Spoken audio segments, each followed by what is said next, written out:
Welcome to Wired to Hunt's Rut Fresh Radio, bringing you the latest reports from the Whitetail Woods. Presented by First Light, creating proven, versatile hunting apparel for the stand, saddle, or blind. First Light. Go farther, stay longer. And now, your hosts, KC Smith and Tyler Jones. This is Rut Fresh, brought to you by First Light Gear. A cold front has blitzed through most of the country. Lots of bucks are going down. But is it just because of the increase in hunters in the field? Is the rut actually happening? Our guests give you their thoughts today. This is Rut Fresh. Let's go.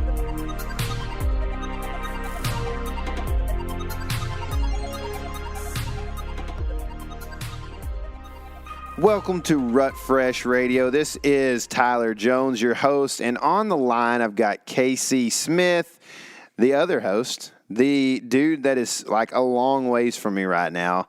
KC, you're up in South Dakota. It's been a crazy cold front across the country. What are the temperatures like up there? It is as cold as I have ever hunted, if you consider like wind chill and stuff. We're going straight Alex Comstock on this thing. You know, I don't know what they are, but it's like in the mornings. Now, we've had one warmer day, but for the most part, in the mornings it's 17 and the wind is blowing 14 to 19, something like that. It's very cold, very cold. And then somewhere 2 below, days it below snows. freezing. Yeah, like it's bad. But consider it pure joy, man. You know what I mean? Look like at you. It's just a good thing. It's makes you tough. Michael says it makes your testosterone higher. You know, does it really? Is that a real thing, or is that just what people from Ohio like to say about themselves?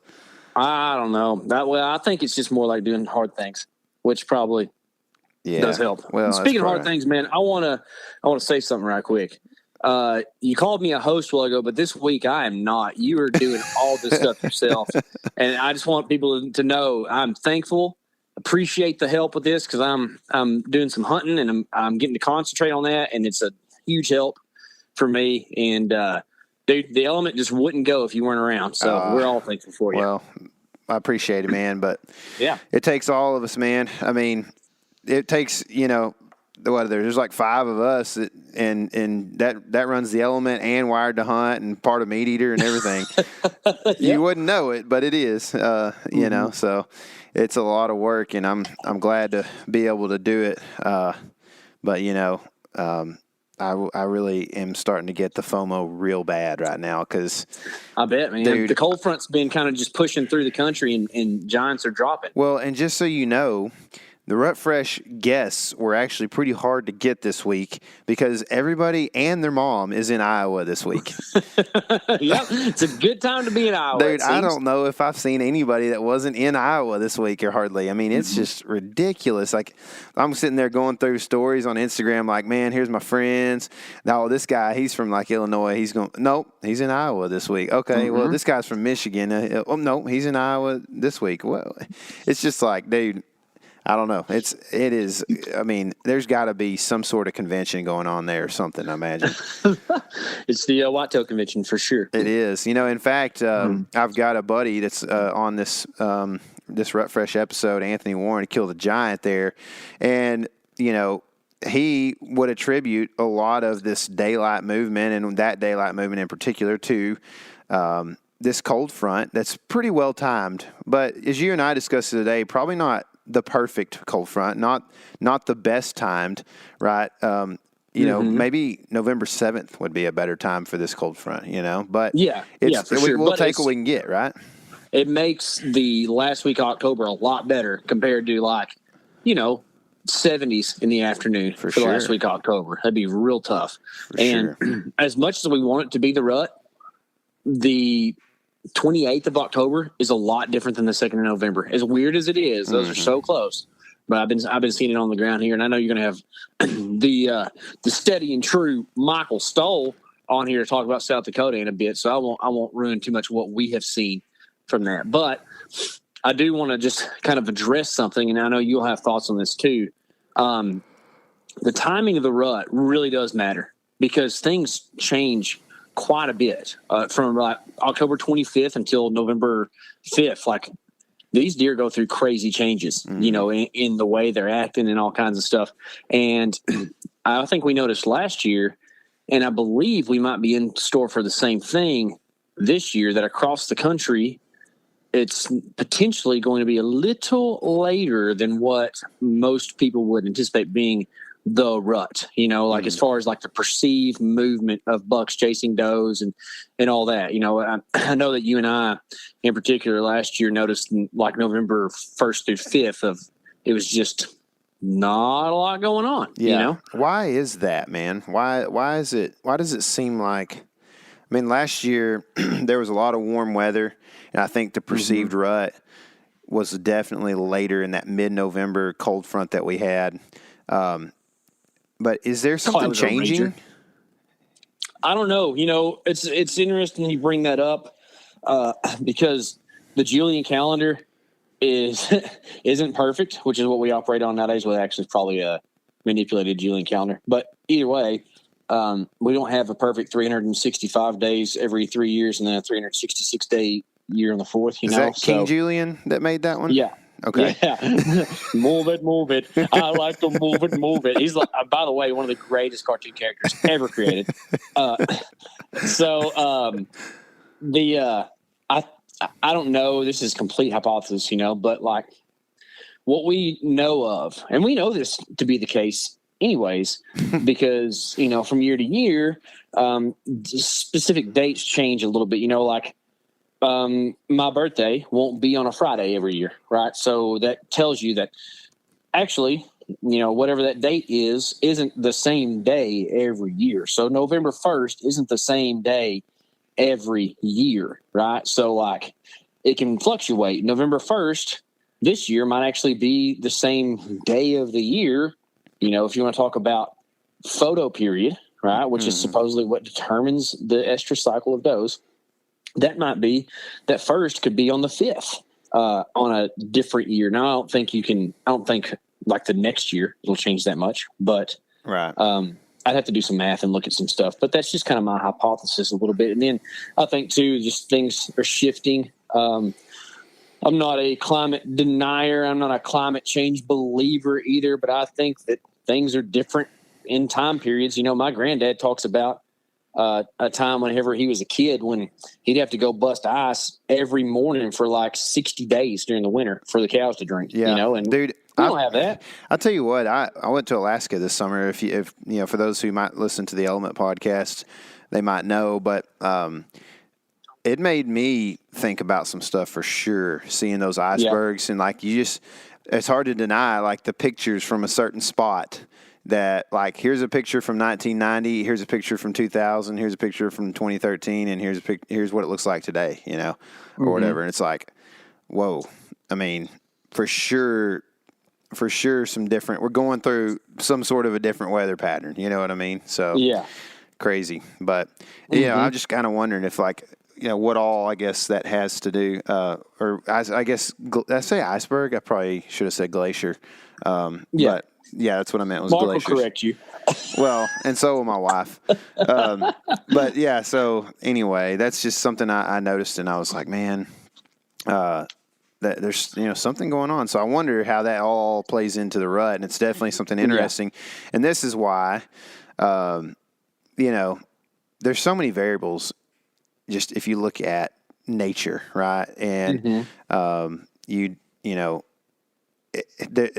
can't just look at studies and have those can't even, to me, most of the time be just a complete 100% determinator. Like it's going to be, there's going to be some variable that they didn't consider or something that could have affected it or, whatever. So it's like polling data and stuff like that too. It's like, okay, well, if you poll inner city Chicago and then you poll, I don't know, some town in West Virginia, you'll probably have different results. So, you can make data seem any which way you want to. Sure. Yeah. So it's hard to look at the studies and know for certain still. It's good to look at. I think it's good to do. But anyway, I'm definitely pretty interested in it because Currently, I'm sitting here looking at the Moultrie mobile app and just refreshing it about every 30 minutes and trying to see if the rut has hit anywhere across the country yet. Because I'm like I said, I got FOMO bad, and I just need to go hunting. I mean, I'm glad to be here because I'm able to do stuff like this for Rut Fresh and to do some of the work that I need to do and get like all my stuff in order. But everybody in Iowa having a party and, multiple people shooting deer that I know, including maybe, somebody very close to me. That is making me feel like I need to be out in the woods right now. Yeah. Well, you got a couple up on most folks right now for the year already. So it'd be all right, I think. But, if you got the FOMO, Tyler, and you're concerned about what's going on around the country, I hear that there's a new Rut Fresh episode coming out on Wednesday. That'd be today, probably. And who's going to be on that episode? Yeah, so as you referred to earlier, old Michael Stoll, known as Michael sometimes, depending on if Tony Peterson's talking to him or not. He'll be in South Dakota. Anthony Warren, who's a good buddy of mine, it goes way back. He's in Iowa. I referred to him earlier. We're going to have Gordon Dalton. He's out in Virginia doing some cool stuff out there. It's kind of flies under the radar a little bit as far as that state goes. But he always has good pictures of nice bucks. And he says that things are going on right now. And then our good buddy, Christopher Webb from Texas. He's been doing some public land hunting. And had a really close encounter recently that almost... Oh, man. Dude, and those are hard to come by. Texas public land bucks that are over 13 inches wide, which is what it has to be legal in most of the areas. Man, that's a tough buck to come by, so I feel sorry for him that he didn't get that quite done. But anyway, that's all coming up here in just a second. The man goes by many names, but Michael would probably be the one he prefers. This is Michael Stoll. He's been up in South Dakota hunting deer. What's up, dude? Oh, nothing much. Just trying to stay warm and watch the Rangers win a World Series. Let's go, dude. I love how you start off with the letter O when you just addressed me. I'm amongst my people currently. I hear it all over, except for when I'm with your psychopathic compadre.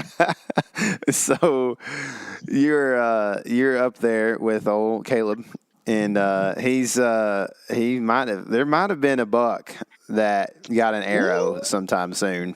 We won't say much more about it though. But you guys have seen, I don't know, at least talking to your compadre there, it seems like y'all have seen kind of the gamut of, I guess, rut behavior. Would you say that you've been back and forth on what stage they're in and what they're actually wanting or doing? Yeah, 100%. We don't really know what's going on. All we know is that we thought it was going to be a lot more rutty than it actually is. So we kind of started out like hunting pinch points and doing the rut thing, and kind of realized it doesn't seem like they're really doing it. A lot of the bucks are still bachelored up, and it doesn't seem like they're chasing a whole lot. So we started just going back to bed to feed. It helped that we had that big cold front that came through, so deer at least on their feet and moving. But as far as rut activity, it's kind of grim. Really? So have you seen deer nosing does around? We saw that tonight. Mm-hmm. Do you think that it's changing, or do you think that just happens to be a certain buck that you had an encounter with that's different than other bucks? I think it has less to do with the buck and more to do with the doe that he was nosing around, because he was very keyed in on like one or two does. He was just following them around all evening. Gotcha. So, and he just stayed with them and followed them around, but there was no like active breeding or anything going on. No, he was just nosing them around, and like I said, it was a group of probably like 6 does, and there were just 2 that he was just doing circles around, just pushing them. So, are you guys hunting doe bedding, or are you hunting pinch points and funnels, or what strategy are you using up there mostly? We hunted a lot, or we've been hunting a lot of pinch points, but our best success was kind of just glassing them up and then getting in front of them. I mean, the old-fashioned element way. Yeah. Where are they headed? They were headed to I believe it's a hayfield up on top. Mm-hmm. And we kind of ran into them just in like a little staging area in between that and some timber. Gotcha. So staging being like brush that scrapes and rubs are around or something, maybe? Yeah. Yep. So it's pretty much a big valley, and on either side there's just a rub line and scrapes all up and down it. And he was pretty much just going scrape to scrape. Is there any correlation between the movement and those scrapes, or is it just like anywhere there's a tree, there's a rub and a scrape, and I can't really tell where they're going to be? I mean, the scrape line runs right along it's a big creek system that runs through the property we've been hunting. So if you look at the pins that we've been placing on bucks, it draws a perfect line right down that creek that goes right up to some more ag. So just traveling creek systems, basically. Yep, pretty much. Man, it seems like we talk about that quite a bit on our podcast. It sure does. They like those things a lot. So with that in mind, and all the things that you've seen, and with it being not quite as just ramped up to, what a lot of people think the rut is. Do you expect in the next week for anything to change? Do you expect them to actually get to the rut where you're seeing actual chasing and stuff?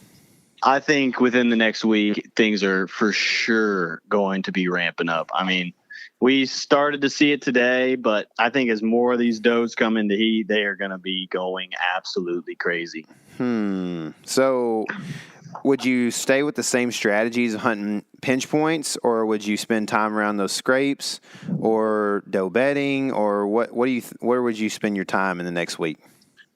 I think the main focus should be a pinch point, but we have found that there are, there's scrapes all over the place, but there are like a specific couple scrapes that are they're lighting up. We've seen bucks go to like the same scrape we saw where, the buck we were on tonight, we also had an encounter with him a different night going to check the same scrape. And it seems to be that scrape is like the hot scrape. So it sounds real easy. Just find the hot scrape. Yeah. But if you find a scrape that a buck's going to, that might just be the one. So is there a delineator that shows you why that is the scrape, or is it just a matter of seeing a buck there? Or, is there some sort of, characteristic that scrape holds that you could just walk through the woods and see a scrape and be like, oh, that's the one that's hot? I mean, I think especially when it's, below freezing like we're dealing with, if you see like that a deer has been peeing in it recently, that I think that could be a good way to tell. I also think there's some scrapes that are just like dug. And I saw this, I know we're talking about South Dakota, but I saw this in Texas the other day, and a scrape was like dug like a good 4 inches into the ground. And it was the size, like if I laid down on the ground, it was the size of me pretty much. And we saw multiple bucks go use that scrape too. So, there's a couple different ways to tell, but the best way I feel like to tell is just see a big mature buck go scraping.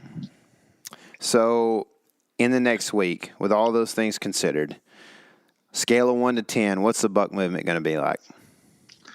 Oh, I feel like it's about to be like I'm going to say a 7. Oh, I think it's going to be getting pretty good. I don't think it's going to be quite a 10, but in the next week, it's definitely going to be ramping up. Yeah. Cool, man. Well, thanks for the report. I hope you get to shoot one while you're up there. And I hope that your friend there in the room with you gets plenty of those hungry mans that he's warming up in the background there. All right, man. I'll talk to you later. Okay. I've got Anthony Warren here. He's a good buddy of mine I know for a long time. He's been out in Iowa hunting big monster bucks, and it looks like you might have seen one. Yeah. Hey, thanks for having me on, Tyler. Yeah, man, made it up there, and it was pretty short-lived, but ended up having some success on the first evening. So yeah, it was a good time, man. So this was a big 8-point that you'd had on camera some, right? Had he been daylight on any of your cameras? He hadn't been full daylight. He had been on the edge of dusk or dawn, the week or so leading up to me getting up there. You could tell he was starting to hit scrapes, and he had a lot of nighttime activity, but was just starting to hit the fringe of dusk and dawn about the week before I got there. Okay. So there's been a big cold front that's pretty much gone across much of the U.S. this week. Was the night that you had the encounter with this buck, was that a part of this cold front, or was it separate of it? Yeah, it was separate of it. It was actually the day before the front hit. The temp was slightly down, I want to say 2 or 3 degrees from the day before. And it was a little misty on and off, but I actually caught it right before the front actually came in. Okay. So this deer came in earlier than you had seen him on trail cameras, or about the same time? Yeah, he was probably about 10 to 15 minutes early from his earliest that he had been previously. Mm-hmm. And, he was actually with another buck that was a younger deer. Not really sure where they had bedded at, but I had a bunch of does around me, and I was on the edge of a cornfield that had yet to be cut. And so I think a lot of the deer were still feeding, and I saw the does well before I saw any bucks that day. How interested was he in those does? Yeah, so he was semi-interested to the point that he wasn't chasing, but he was definitely in the sneak position, trying to nose a doe that ended up running away from him. You could tell, like, he's starting to have some interest, but she just had nothing to do with him. Was he eating it all around that cornfield? Not that I could tell, man. The does were coming in and out of the corn and just happened to congregate in that corner where I was at. Mm. And I think he probably would have if he would have, just messed with the does long enough. He did. Yeah, fortunately for me, he didn't make it to start eating any of it. Yeah. Is that what you think he was doing in there? Was going to eat corn, or was he doing something different, you think? Yeah, I think he was in there eating corn. He also had a couple scrapes right there in that corner of the field. And so, my feeling is he was getting up out of bed, going to go eat and, check those scrapes on the way to eat. And, that's how I ended up intercepting him, basically. Yeah. So in the next week or so, do you foresee much changing? Are you still going to be looking, if you still had a tag there and you were going to be hunting, would you still be hunting the edge of, standing corn or near scrapes, or would you change to funnels and pinch points, or what would you do? Yeah, I would probably look for pinch points and funnels, probably between, food, which was that corn that's standing, and maybe some real thick spots on the property. Because I think does are still in that point of the year where they're still wanting to go feed. And so I think as we get into the next, few days, next week, we're going to start seeing things kind of shift. You'll start seeing a lot of these bucks start cruising a little bit more frequently, going back and forth, checking scrapes, trying to go and find these does in the doe bedding areas that are starting to get the first doe in estrus. So I think it's going to only pick up from here. Gotcha. So in the next 7 days or so, what do you predict the buck movement will be like on a scale of 1 to 10? Thinking maybe 10 is like the best day of the rut. Yeah, I would probably be somewhere around a 7 to 8. Mm-hmm. I think it's going to get better. We've got some good weather for it, which is nice to see. I just typically don't start seeing that level 10 until you get about 7, 8, 9, 10 days into November. Mm-hmm. that's just personally my experience, but I think it's going to improve drastically. I think with this cold weather, a lot of deer are going to hit the ground this upcoming week. Sweet, man. Well, that's exciting. Thanks for the report, man, and congrats on that big stud of a deer, man. If you're interested and you're listening out there, you can, I'm sure, find Anthony Warren on Instagram and go check out that big 8-point he shot. Yeah, thanks, Tyler. Thanks for having me on.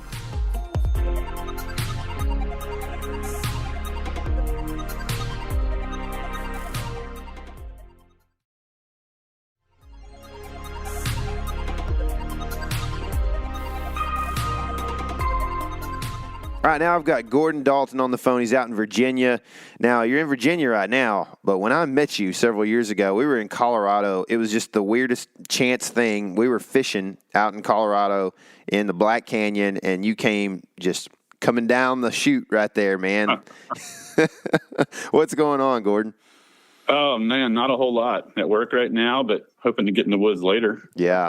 It's funny that you're, to me at least, it's interesting that you're such a hardcore deer hunter because, when I met you, you were kayaking down just whitewater rapids, which is something you do often, right? Yeah, I have a lot of irons in the fire. I'm really hardcore into whitewater kayaking. Have been a long time, but I mean, I've been hunting all my life, and it's just part of life for me. Sure. Yeah. So just as into it as ever. Yeah. So, you've been hunting quite a bit. In fact, I tried to get the interview with you last night, and you went straight from work to the stand. What did you see last night? Not a thing. I think I busted them all up on the way in. Busted a bunch of, but I took the wrong approach. But, Talk about the terrain you're hunting. Yeah, so I'm hunting in the mountains like the Blue Ridge Mountains of Virginia, central Virginia, western Virginia. And so I was walking through some pretty steep terrain, a lot of mountain laurel, a lot of oaks, stuff like that. Real steep, real rugged. So are the oaks dropping right now out there? So this year, the red oaks are doing pretty good. Last year, I think in most of Virginia, it was a huge white oak year. White oak acorns, which are preferred. It was probably the best white oak year we've had in 8-10 years. It was a big deal. This year, no white oaks, not many, but the red oaks, of course, are doing pretty well. And the deer really do seem to be in the red oaks right now. They're in those pretty hard, and so that's kind of where I was yesterday. Was near a good scrape among a bunch of red oaks near some mountain laurel. Yeah. So does this scrape sit? You said it's steep country. Is this like on a ridge or a bench or a saddle or what is it? Yep. This particular scrape is kind of on a little bench of a ridge where the ridge kind of, flattens out just briefly. Mm-hmm. And I think they're crossing from two different directions. I missed a really good buck on this past weekend right there. My arrow hit a limb. I had to shoot through a sapling and didn't work out. So was hoping I didn't scare him too bad and he'd come back. Yeah, it hurts, man. You sent me pictures of that deer, and he's a mondo. Yeah. Yep. Well, he's living a good life. I didn't. Thankfully, it was a clean miss. Yeah. So did he check the scrape right there? He'd been coming to that scrape mostly at night, but I went ahead and pushed on it this weekend, even though it was 60 degrees. It's just that magical time of year, when the bucks are running around, they're feeling randy, but the does aren't ready. And so you get a lot of movement, and that seems to be what's happening. And I kind of surprised me. He showed up at 8:30 in the morning. It was probably 60 something degrees. Yeah. So most of the country's kind of seen a cold front. Have you guys had that at all? Yes, the cold front hit yesterday, but it's been a rollicking ride here in Virginia. October is basically bow season the whole month. This is the last few days of it, and it's been, our opening day was windy and rainy, and since then the weather has just really not cooperated up until now. Mm-hmm. But it was 80 something degrees last weekend, which is crazy for this time of year. Rainy, hot, and now finally cooling down. So hopefully things are about to get really good. So, things were getting good. Apparently you saw daylight movement off of this buck that hasn't been daylighting much, even before the cold front. So now the cold front's here. You expect things to be more of the same, or is there, your patterns or tactics going to change at all, or what do you think in the next week or so? I think for the next few days, I'm still going to be banking on the bucks moving pretty good, just based on that need to find a doe. And that's what I was banking on last weekend, was that even though it was warm, that he would still be moving, at least in the morning. And I mean, it worked out. Sometimes it amazes me when the plan actually works out. It does me too, man. It's such a cool thing. It doesn't happen often, And I think that kind of thing will keep up for the next few days, into it's November 1st when we're talking here. And I think that'll keep up. And then as we go into the next week, you might, maybe there'll be a little more of what, lockdown, I guess, in theory.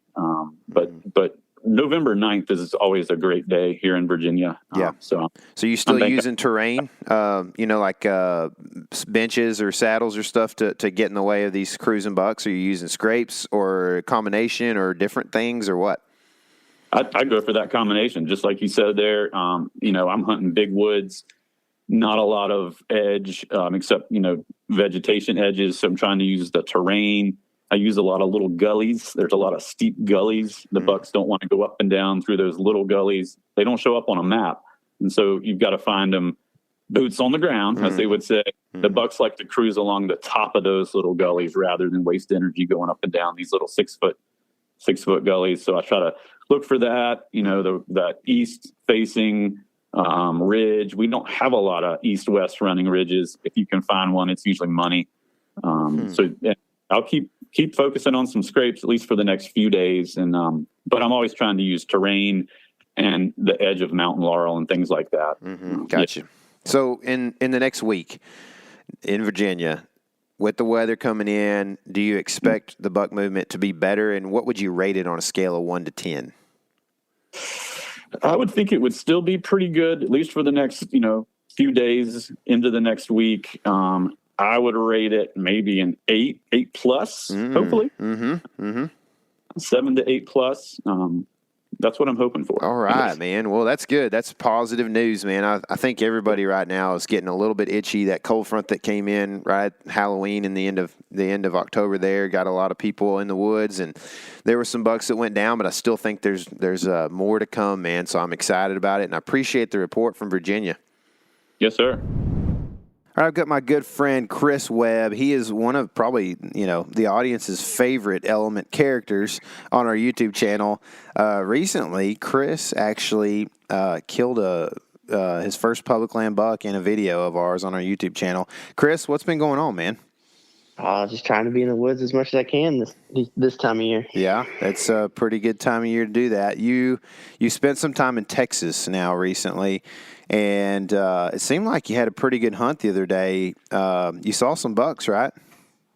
I did. We had that big cold front blow through Sunday into Monday, and so I got out Monday morning, and the weather broke, probably around 6 a.m., so about 9 a.m., I had a buck chasing some does come running through and came in for a second and looked right at me and ran away. Man, gotta hate it. So he was like running does or just like pushing them around with in a sneak position? He was just pushing them around. I heard some blowing going on in a creek behind me, and so I kind of thought they had just gotten my wind. And then they started running closer to me, and I thought that's odd. And then after they ran through, 10 seconds later, he came running in. Man. So in that spot, are you hunting like a rut pinch, or are you hunting something different there? So that's a community scrape and also white oaks. Okay. So the does will feed in there, and then a pretty good scrape opens up there about this time of year. How big is that scrape? About the size of a dinner plate. Okay. And do you have a camera on it? Yeah. And you've seen deer using it in daylight at all this year? Oh yeah. Yeah. Been seeing a lot more of that after this cold front. They'll come through on a mid-morning cruising and checking. Yeah, I got you. So, the cold weather, or do you think that it's more the time of year that's increased the daylight movement there? I think it's the time of year, but the cold front definitely, adds a little bit to it, gets them moving a little bit more. Yeah. How's the acorn crop there? It was really good. It looks like a lot of it's kind of gone. So they've already eaten a lot of it? Yeah, but that scrape stays open, and there's some doe bedding pretty close by, so it's a pretty frequented area. Gotcha. So, looking forward into the next week or so, is anything going to change as far as what the deer are doing, what the bucks in particular are doing, or what the does are doing that would affect the buck movement? I don't think so. I think it's going to continue to be just more of the same. I think you're going to see more bucks cruising. On like the private I hunt, you're going to see just new bucks showing up to your corn. And then I think you're going to see them moving, all throughout the morning and then potentially earlier in the afternoon. Do you expect the scrape movement to increase or decrease as the cruising movement picks up? I expect the scrape movement to increase probably over the next 2 to 3 weeks. Okay. And do you think that, I guess, would you assume that most of those acorns at least on the white oak crop are pretty much gone and you're looking for reds, or what kind of food source do you think you'll be keying in on for those does? For those does, I think the white oak's gone. So keying in on red oaks or, the deer around here kind of eat just about anything. Mm-hmm. So just figuring out what they're eating. If you're on private, that's corn. So sure. Well, even if you're on public sometimes too, because they're going off on the private. Yeah. So on a scale of 1 to 10, what would you assume or predict buck movement will be like in the next week or so? I'm thinking it's going to be probably a 7.5. All right. 7.5. I like it, man. That's pretty good, man. I feel like I'm right there with you. If I've seen our trail cameras in Texas, in the last couple of days, it's going to start getting pretty good, I think. I think so too. It's going to just kind of each day, I think it'll just get a little bit better. Mm-hmm. Awesome. Well, thanks for doing this, Chris. And I'm hoping that next time a buck crashes in on you, you get a good shot at him. Hey, thanks, man. I do too. Some really great thoughts about the rut, the pre-rut, which is happening right now in that podcast. We appreciate all the guests. Also, Adam Moore has written an article on the Wired to Hunt website called Why You Should Catch a Whitetail Rut Down South. So if you're interested in more rutting action, more rutting information, there's something there for you at Wired to Hunt. Also, you can go to the Element YouTube channel and check out our latest video where we get in on the first pre-rut action in Texas on a public land hunt where I actually shoot a really nice buck. This happened just a couple of weeks ago. It's already out on YouTube, so go check it out. This has been Rut Fresh. Keep it fresh.